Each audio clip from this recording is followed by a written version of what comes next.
and then you are going to do a puff stitch.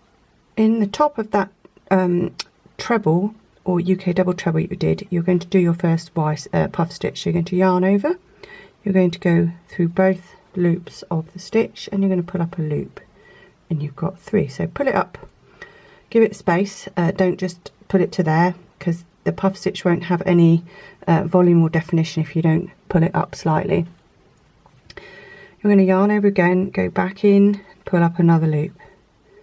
You're going to yarn over, go back in, pull up another loop. So you should end up with 7 loops on the hook. 2, 4, 6, 7. Then you yarn over and you draw them all off in one go. The next puff stitch is made between the legs of the Y stitch. So where you made that treble or UK double treble and then the double crochet or UK treble, you're literally going to go between there, pull up a loop, yarn over, go back in, pull up another loop, yarn over, go back in, pull up another loop, and again you should have 7. Yarn over and draw them all off.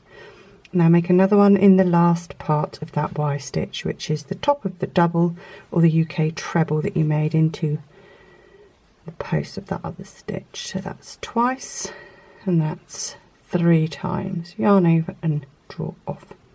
So with this round you just have to pay a little bit of attention, because there's a slight adjustment to the number of chains we do between the sets of puff stitches, and that's just because of how the puff stitch is formed. So if you have a look at this puff stitch, it falls really far, the top of the stitch falls really far to the right. If I try and only do 3 chains as I did on this side, it's not going to sit in the middle, it's going to pull over to the left too much. So after every set of puff stitches, instead of doing a chain 3, we are going to do a chain 4. Just makes it sit in the middle and look better.